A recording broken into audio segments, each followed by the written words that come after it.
दृष्टि बल पर विचार आरंभ होता है। उक्तानि यस्मात् बहुधा फलानि व्योमौकसां दृष्टि समुद्भवानि तस्मात् प्रवच्म्यानयन हि दृष्टेर् होरा वेदाम दृक् फल निर्णयार्थम। उक्तानि यस्मात् बहुधा फलानि, विविध प्रकार के ग्रहों के दृष्टि बल के फल भी कहे गए हैं।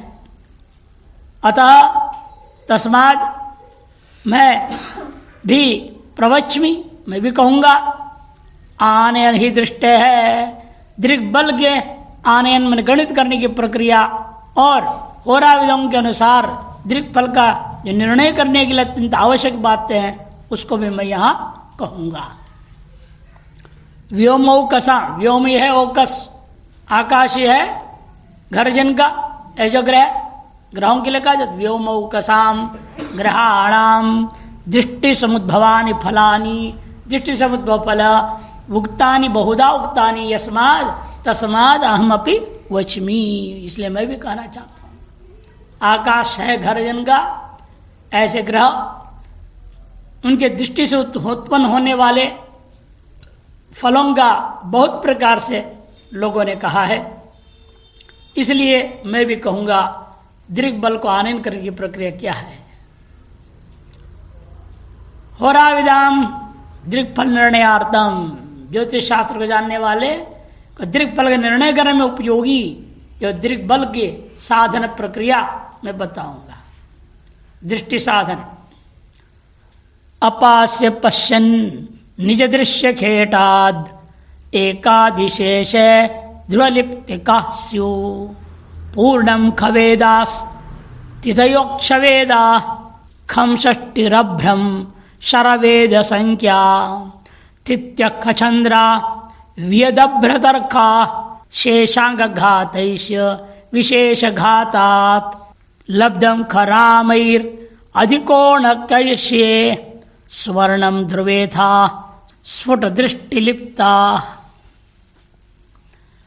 अपास्य पश्यन निज दृश्य खेटा, कहते हैं दृश्य जिस पर दृष्टि हो, एक दृष्टा होगा और उसके दृष्टि दूसरे पर पड़ रहा है, तो जिस पर पड़ रहा है उसको क्या कहें?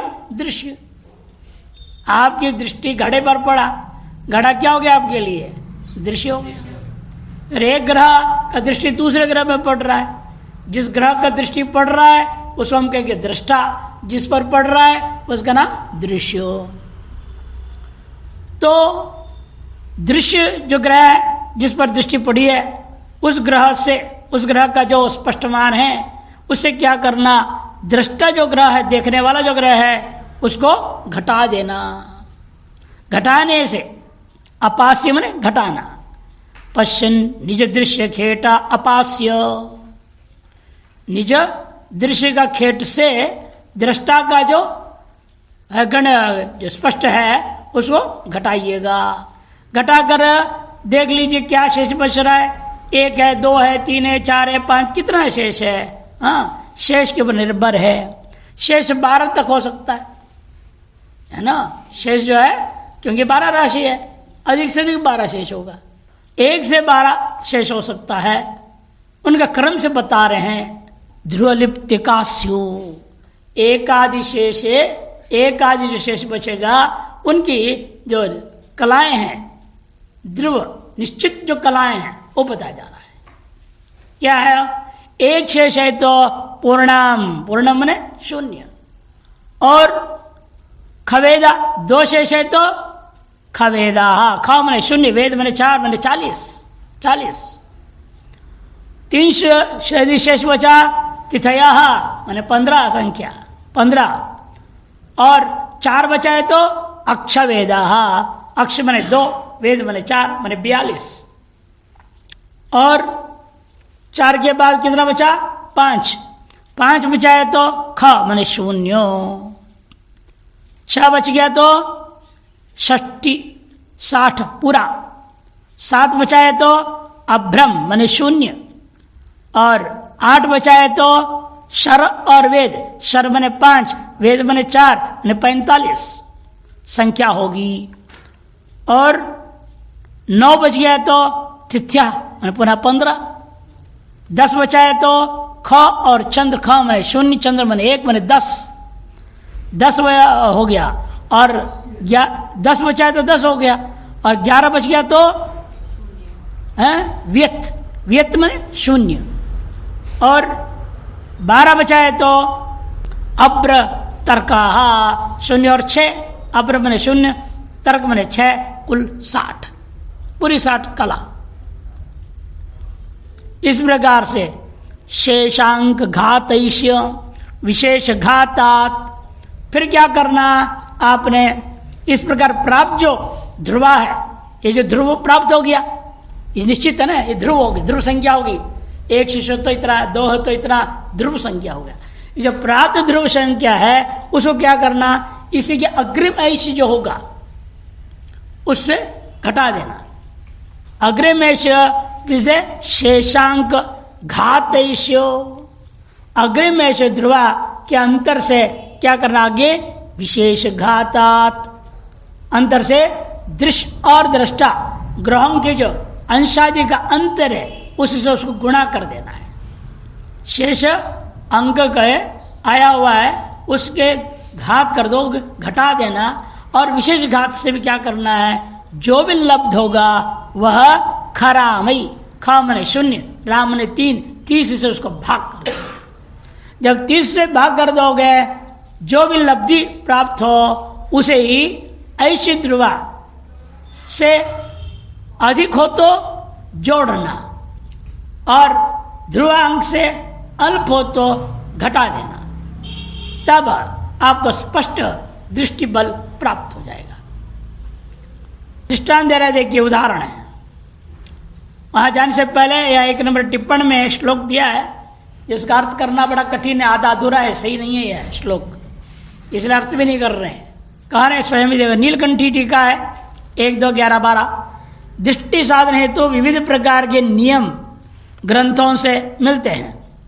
मानसागरी की आधार प्रति में दृष्टि साधन का हेतु है एक पुस्तक है जिसका नाम है जातक पद्धति।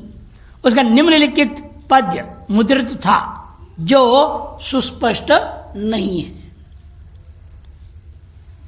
कैखाग्नि द्विखवेद रामयम भूखाभ्र अभ्रमेकाधिभे दृष्टावर्जित दृश्य कस्य गुरुणाचेद अष्टवेदे कृदाः मंदेन आंगयमे अमृत असृजा नग गुणेखा भादिजा संस्कृताः भागघ्न क्षयवृद्धि खा नल लवेनाभि उद्धृतो दृग्भवेत। श्लोक की अटपटा सा है, कोई छंद इसका ठीक नहीं है और कोई शब्द छूट गए हैं जिसे कारण से अर्थ करना संभव नहीं है, अस्पष्ट है, कर तो गलत सलत हो जाएगा। इसलिए यहाँ स्वयं भी हो हिंदी में कुछ नहीं बोलते हैं इसका व्याख्या, वो पहले बोल दिया जो है इसके सुस्पष्ट नहीं है। इसी अपेक्षा से जो मूलस्थ है वो ज्यादा ठीक है, मानसागरी वाला। आधा ग्रंथ में गड़बड़ थी उसको उन्होंने अपने हिसाब से ठीक करके लिख दिए हैं, तो उसी के अनुसार उदाहरण दे रहे। देखिए अभी स्पष्ट बृहस्पति ले लो और स्पष्ट चंद्रमा, स्पष्ट बृहस्पति और स्पष्ट चंद्रमा। बृहस्पति को चंद्रमा पूर्ण दृष्टि से देख रहा है, बृहस्पति को चंद्रमा पूर्ण दृष्टि से देख रहा है। अतः चंद्रमा क्या हो गया, दृष्टा, दृश्य हो गया बृहस्पति, तो तथा दृश्य ग्रह बृहस्पति हुआ, इसीलिए दृष्टा चंद्रमा और तो दृश्य ग्रह हुआ बृहस्पति। अतः चंद्रमा की जो स्पष्ट है उसे कलात्मक दृष्टि का साधन उक्त रीति से इस प्रकार से होगा। जैसे चंद्र का हमें दृष्टि निर्णय करना है, पहले कैसे निर्णय होगा, उसके लिए दृश्य बृहस्पति का जो अंक हो लिख दो 6, 7, 13, 25, और दृष्टा चंद्रमा का गणित है 3, 16, 12, 30। उसे घटाया, घटाने से क्या बचा 2, 21, 0, 0, 55। 25 में 30 गया तो 55 हो गया, कि 25 में से कैसे जाएगा, 30 तो जाएगा नहीं। इसे इधर वहाँ ले लो, 60 जोड़ दो, 60 में 25 जोड़ देंगे तो 85 हो गया, 50 में 30 निकालो तब 55 शेष रह गया। इधर अब 12 रह गया है, 12 में 12 गया तो 0 0 हो जाएगा। उधर 7 है, 7 में 16 जाएगा नहीं, 6 से 1 वहाँ ले जाओ मैंने 30 जाएगा, 30 और 7 37 हो गया, 37 में 16 निकालो 21 हो गया। अब यहाँ शेष बचा भी 5 राशि, 5 राशि में 3 निकाल दिया तो 2 बच गया, अतः 2 21 0 0 55 ये शेष है। इस राशि संख्या क्या बचा है, शेष 2 बचा है। 2 का अंक क्या दिया, ध्रुवांक 40 है। 2 का ध्रुवांक कितना दिया, 40। पूर्व पृष्ठ में ना, नीचे पूर्व पृष्ठ में इधर दिया हुआ है, वो 40 है। अतएव अब शेष राशि स्थान में 2 है, अतः द्वितीय गत ध्रुवा हो जाएगा आपका 40, तथा ऐश्य ध्रुवा कौन हो जाएगा, उससे अगले वाला 3 का 15 हो गया। तो उसके अंतर क्या हुआ, 40 में 15 घटाइएगा, बचेगा 25। इस 25 से अंशादि जो शेष है 21 0 0 55 को गुणा करो, 21 0 0 55 को 25 को गुणा करेंगे तो क्या हुआ, तो 25 को गुणा 15 करेंगे 375 होता है। तो 25 को 0 से गुणा किया 0 रहेगा, 25 को 21 से गुणा कर दिया तो 525 हो गया। 525 0 375, 375 को 60 से भाग कर दीजिए, कितना बचेगा 6। तो 525 6 और 375 में 360 निकाला, बचेगा वहाँ 15। और 60 से अपवर्तित गुणन फल से ये बना 60 से मैंने वही 375 को 60 से अगर विकलाओं को कलाओं में विपरिवर्तित कर दिया तो 6 15 हुआ, वो लिख दो 525 6 15, तो बना तब 525 6 15। अब उसमें अब 30 का भाग दीजिए, 30 से भाग कर दो, भाग कर तो क्या होगा, 525 को 3 से भाग किया, पहले 1 में जाएगा तो 30, 52 में 30 गया तो 22, उधर से 5 ले आओ 225, 7 से गए तो 210, माने 17 हो गया, हो गया नहीं, 17 कलाएं और नहीं 17 अंश, 17 अंश हो गया। और 17 अंशों के बाद बचा हुआ अंश कितना है 15, उसको 60 से गुणा कला में ले जाओ, 15 गुणा 60 900, उसे वहाँ कला कितनी थी 6, वो 6 जोड़ दो 906, उसको 30 से भाग किया, 30 गुणा 30 900 गया तो 6 बच गया। इसे कहा हमारा गणित क्या बचा 17 30, 17 अंश 30 कला, ये समझो। यहाँ गत ध्रुवा था 40, ऐसी ध्रुवा है 15, इनमें से देख लो वो अल्प है, 15 से अल्प है, कितना है ये 17 30, अतः 40 से कम है, 15 से ज्यादा है। अतः जब ये 40 से कम है तो क्या हमें करना पड़ेगा, बोला घटाना है, ज्यादा होगा तो जोड़ना है, कम हो तो घटाना है। अतः 40 में 17 30 को घटा दिया तो बचेगा 22 30। बृहस्पति पर चंद्रमा की कलात्मक यह दृष्टि हुई, चंद्रमा का दृष्टि बल है 22 30। 22 30 का मतलब लगभग वृद्धावस्था की ओर जा रहा है, उसके दीर्घ बल जो है चश्मा लग गया चंद्रमा को, नहीं 22 में अंश में क्या मानते हैं हम लोग, 12 से 22 विवाह मानते हैं ना, 22 के 28 तक वृद्ध है, अतः 22 आगे बढ़ गया, दृष्टि थोड़ी कमजोर पड़ गई। जितना अंश बढ़ता है उतना दृष्टि कमजोर होता है, और बाल्यावस्था में भी कमजोरी रहेगा। युवावस्था में पूर्ण दृष्टि मानी जाती है, बल पूरा रहता है उसका, दीर्घ बल। जैसे 22 या 30 आ गया, ऐसे हल्का दृष्टि उसकी कम पड़ गया बृहस्पति पे, दीर्घ बल। इसकी दृष्टि बड़ा आगे घटा नहीं जा सकती है, इसलिए हम लोग क्या करते हैं, ज्योतिष शास्त्र उपाय करता है, भाई आपने ऐसे ग्रह में स्थिति में पैदा हुए हैं जिसकी वजह से शुभ ग्रहों का दृष्टि बल कम आ रहा है, अशुभ ग्रहों का दृष्टि बल ज्यादा आ गया, तो हानिकारक होगा जीवन में, क्लेश क्लेश संघर्ष, दुखी दुख रहेगा, परेशानी रहेगी, व्यक्ति चाहता है मैं राजकुमार जैसे जीऊं, लेकिन भीख मंगे का बच्चे से भी खराब स्थिति होती है, तो क्या करे उसको। तो उसके लिए फिर उपाय बताते हैं हम लोग, ये नग पहनो, ये पूजा करो, ये पाठ करो, है ना, ये व्रत करो, ये सब अनेक चीज़ें बताने पड़ते हैं। और कई बार पता है इन सब चीज़ों को ठीक से नहीं कर पाएगा, इसलिए हम लोग बीज मंत्र भी दे देते हैं, ताकि बीज मंत्र समझे एक माला रोज जपते रहे, धीरे धीरे होगा, 10-15 साल के बाद भयंकर असर होगा उसका। जब तक असर होगा थोड़ा थोड़ा करते रहो। ये जितनी संख्या लिखा उतनी संख्या कर दें, और जितने अक्षर है उतने लाख पूरा, जितनी जल्दी कर लेगा उतना जल्दी उसको लाभ मिलेगा। ये बीज मंत्र का चमत्कार है। एक हमारे आते हैं, अब बहुत उच्च पद पर बैठे हुए हैं, अब आने जाने के लिए समय नहीं है उनके पास, अब ऐसा पद प्राप्त हो गया, अब आने जाने के लिए समय नहीं बोलते हैं। ऐसे एक दुकानदार भी यहाँ पर है, और वो भी अब कैसे समय नहीं आने के लिए, हमारे जो सेवा बता देना हम कर देंगे, आता नहीं है, लेकिन जो को कर देता है। ऐसे लोग हैं, हमने ये चमत्कार देखा है बीज मंत्र का।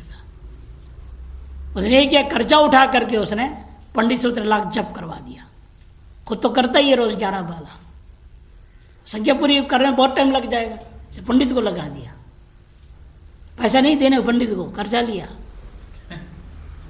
कर्जा लेके पंडित से करवाया और आज करोड़पति हो गया।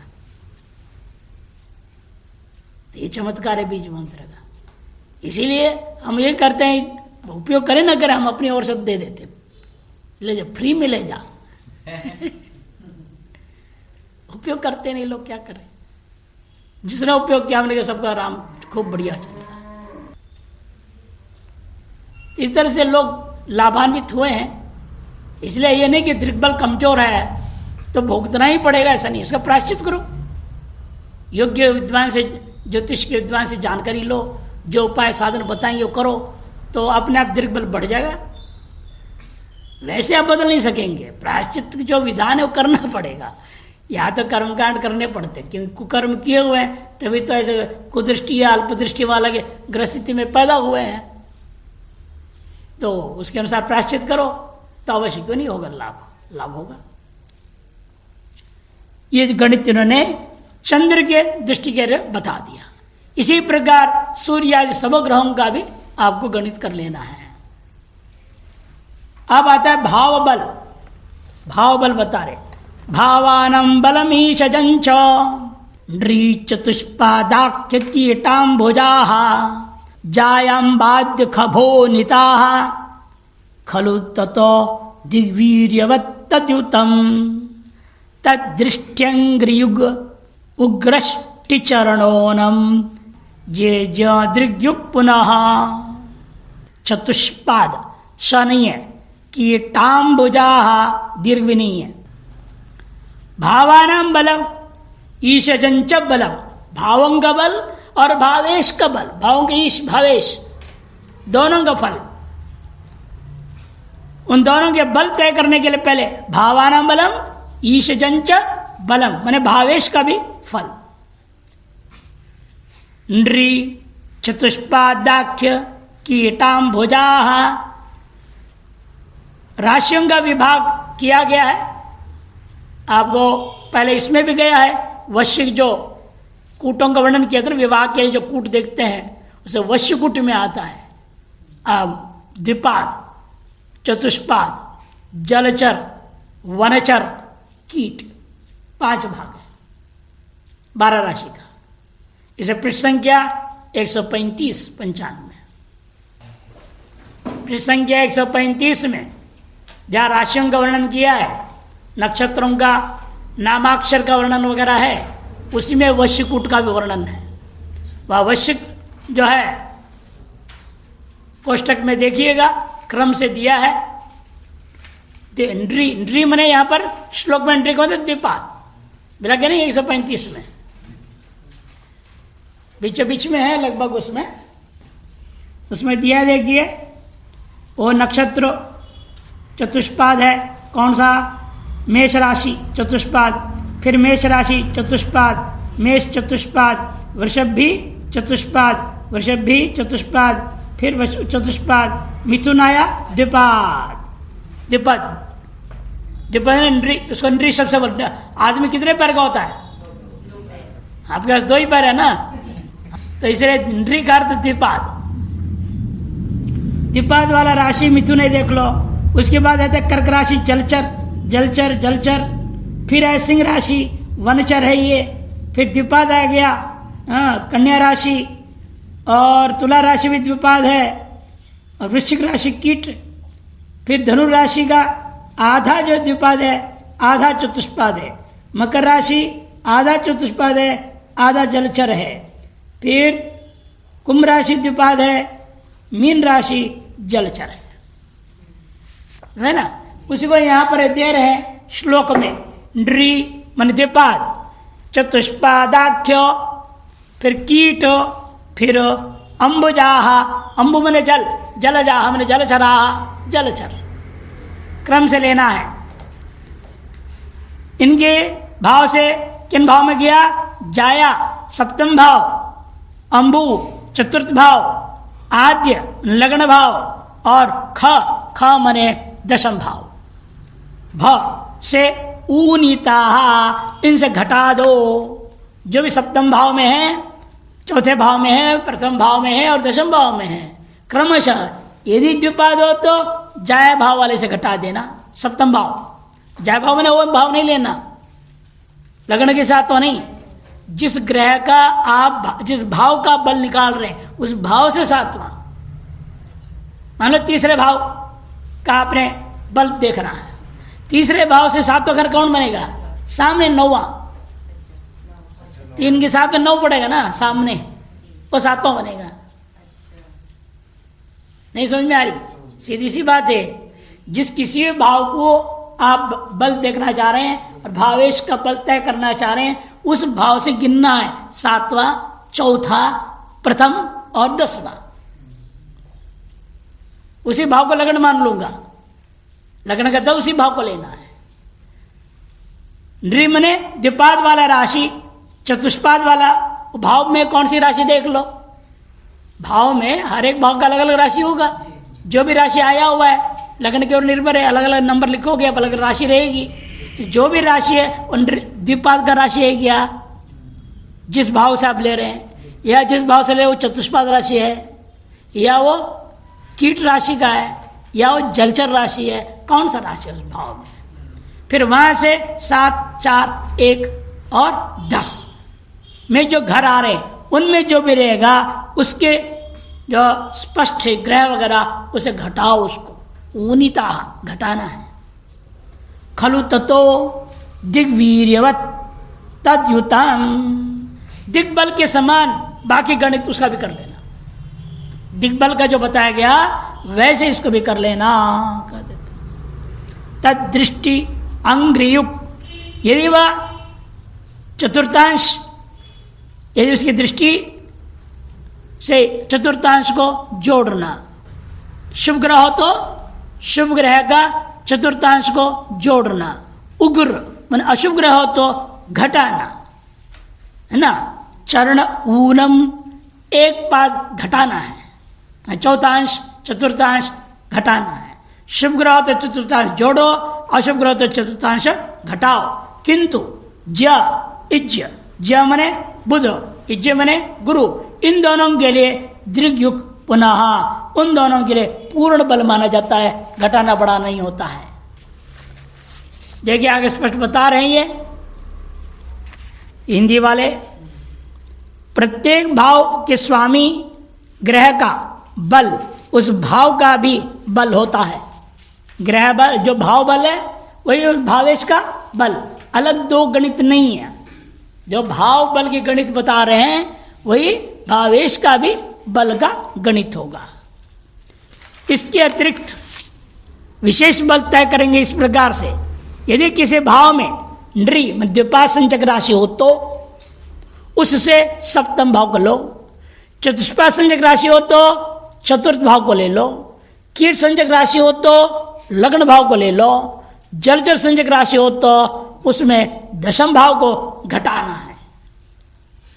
नृपाद होगा तो सप्तम भाव में जो है उसे उसको घटाओ, चतुष्पाद हो तो चतुर्थ भाव में जो है उसे घटाना है।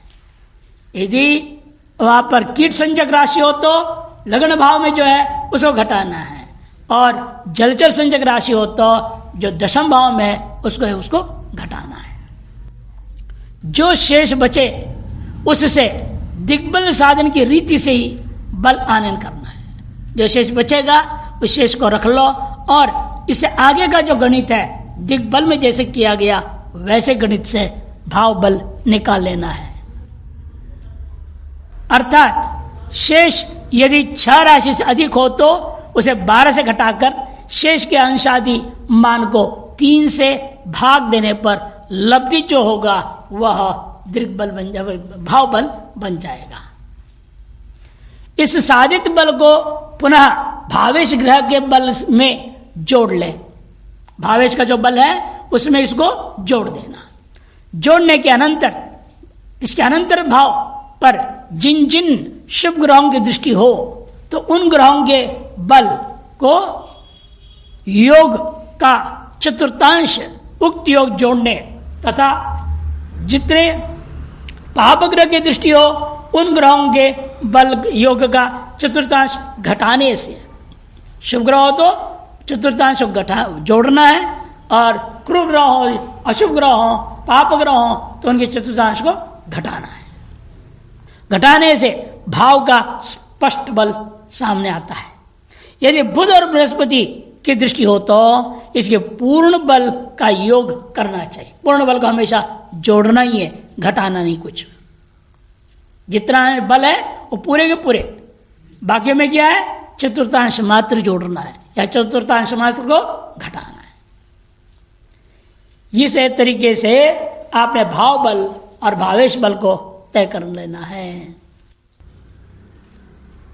अष्टक वर्ग सूर्य सौरिश्च जीवश्च शुक्रो भौमो बुधस्तथा चंद्रो लग्नं रमा स्थाप्य अष्टवर्गे बुधैर्ग्रहाः। विद्वानों के द्वारा इन 8 ग्रहों के अष्टक वर्ग स्थापित कर देना चाहिए। कौन से 8 कैसे? 7 ही ग्रह है ना, राहु केतु को छोड़ने पर 9 में से लग्न भाव को भी ले लेना है। इसे कहते सूर्य, सौरी मने शनि, जीव मने बृहस्पति, शुक्र, भौ मने मंगल, बुध, चंद्र, लग्नम। देखो लग्न के भी अष्टक वर्ग बनाना है। क्रमात् स्थाप्य अष्टवर्गे बुधैर ग्रह। विद्वानों के द्वारा इस अष्टवर्ग में स्थापित करनी चाहिए। विशेष बता रहे देखिए 7 ग्रहों एवं लग्न को मिलाकर 8 वर्ग होते हैं। 7 ग्रह और लग्न सहित 8 वर्ग हो गया, अतः अष्टक वर्ग इसको कहा जाता है। परंतु उक्त क्रम से स्थापित करने का कोई औचित्य नहीं। श्लोक तो छंद के कारण से आगे पीछे रख दिया ना, सूर्य के बाद शनि रख दिया श्लोक में, हाँ? उसके बाद बृहस्पति लाए श्लोक में, वो तो छंद के कारण से है, यानी इसी क्रम से अष्टक लिखना नहीं है। क्रम आपने ये लिखेंगे सूर्य चंद्र मंगल बुध गुरु शुक्र शनि, यही क्रम से रखेंगे आप। इसलिए कहते परंतु उक्त क्रम से स्थापित करने का कोई औचित्य नहीं प्रतीत होता। इन चक्रों के निर्माण हेतु प्रत्येक ग्रह एवं लग्न से रेखा प्रस्थानों का उल्लेख किया गया है।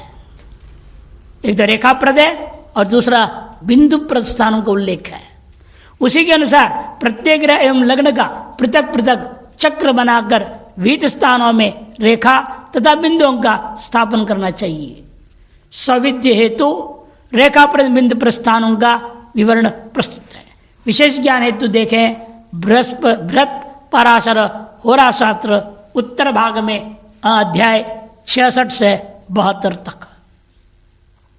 सूर्याष्टक वर्ग दिया, जैसे रेखा प्रस्थान दिखा दिया। सूर्य चंद्र मंगल बुध गुरु शुक्र शनि और लग्न 1 3 1 3 5 6 1 3 करके 10 स्थान में बिंदु रखा जाता है, एक एक बिंदु सूर्य का सूर्याष्टक वर्ग में। इसी प्रकार से बिंदु प्रदष्टक वर्ग भी बना लेना है। हर एक ग्रह का अलग अलग क्रम में देखो 1 2 4 7 8 9 10 11 ये सूर्य का है। चंद्र का 3 6 10 11 बस और नहीं। मंगल का 1 2 4 7 8 9 फिर 10 11। फिर बुध का 3 5 6 9, 10, 11, 12। गुरु का 5, 6, 9, 11। शुक्र का 6, 7, 12। शनि का 1, 2, 4, 7, 8, 9, 10, 11। लग्न का 3, 4, 6, 10, 11, 12। इन घरों में जहाँ भी सूर्य बैठा है वहाँ सूर्य से रेखापच स्थान बनाने के लिए एक पे एक बिंदु रखो, 2 में रखो, 4 में, 7 में, या एक रेखा डाल दो वहाँ पर। आप देखेंगे ना इस अष्टक वर्ग को कभी विस्तृत कुंडली आप देखोगे वहाँ क्या रहता है, चिन्ह वही रहता है, एक बिंदु ऐसा रहेगा। रेखा के लिए बताएंगे और ये बिंदु वर्ग के लिए। एक बिंदु हो सकता है, 2 हो सकता है, माने एक 12 ही तो है हमारे पास, 12 रहता है ना। 12 में से आपको जो है प्रत्येक में आएगा किस ग्रह का कौन सा नंबर आ रहा है, वहां उसी हिसाब से किसकी रेखा आएगी, किसकी बिंदु आएगी। तो किसके कितने रेखा आ रहे हैं, किस किसके बिंदु आ रहे हैं, प्रत्येक भाव में अलग अलग हो जाएगा। इसीलिए अष्टक वर्ग में आपको हमेशा एक चिन्ह मिलेगा। बिंदुएं होंगी 2, 3, कहीं 4 है, कहीं 1 है, कहीं है ही नहीं बिंदु, कहीं केवल रेखा है, कहीं केवल बिंदु है तो रेखा नहीं है, कहीं बिंदु रेखा दोनों रहेंगे। निर्भर होता है जो अंक दिया है उसके अनुसार आपको बिठाना है चीज।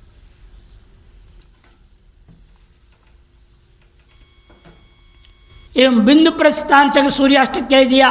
सूर्य का 3, 5, 6, 12, 3, 5, 6 और 12 जो रेखाएं जा रही हैं, जहां रेखा नहीं है वहां बिंदु है। देख लो 1, 2 रेखा थी सूर्य, वहां बिंदु है 3 में, क्योंकि रेखा नहीं है 3 में।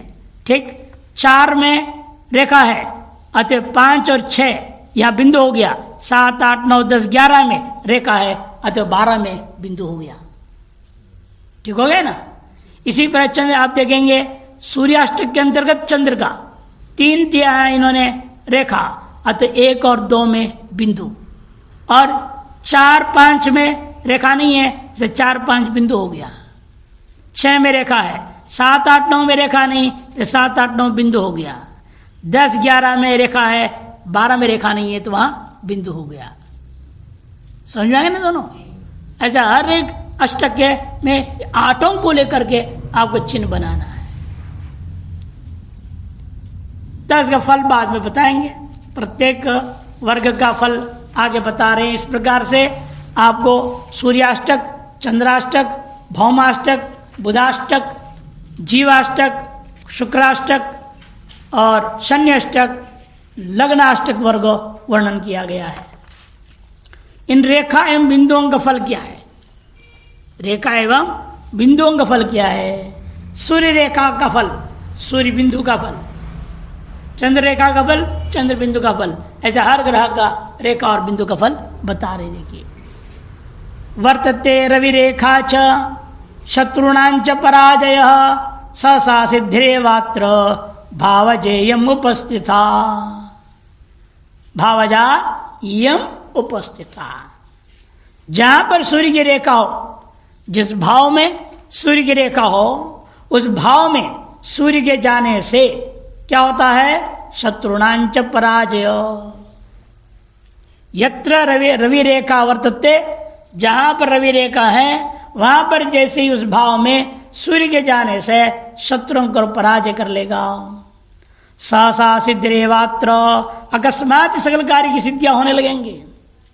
और भाव से संबंधित भावजा यम उपस्थिता, भाव से संबंधित जो फल है उसको अवश्य प्राप्त होता है। सूर्य बिंदु का फल बता रहे। बिंदु सकष्ट फल दो महाव्यसन कारक, रोग शोक प्रदाता च नृपोद्वेगम कारणात्। कहते हैं देखो, बिंदु सकष्ट फल दो, सूर्य बिंदु जिस भाव में सूर्य का बिंदु हो, सूर्य बिंदु किस भाव में आ पाता है? जैसे सूर्याष्टक में कहाँ कहाँ आया था? अलग अलग अष्टक में अलग अलग जगह आएगा ना बिंदु, रेखा भी अलग अलग अष्टक में अलग अलग जगह आएगा। इसीलिए जहां भी बिंदु आता है वह स्थान पर सूर्य के जाने पर हमेशा उसे कष्ट की प्राप्ति होगी।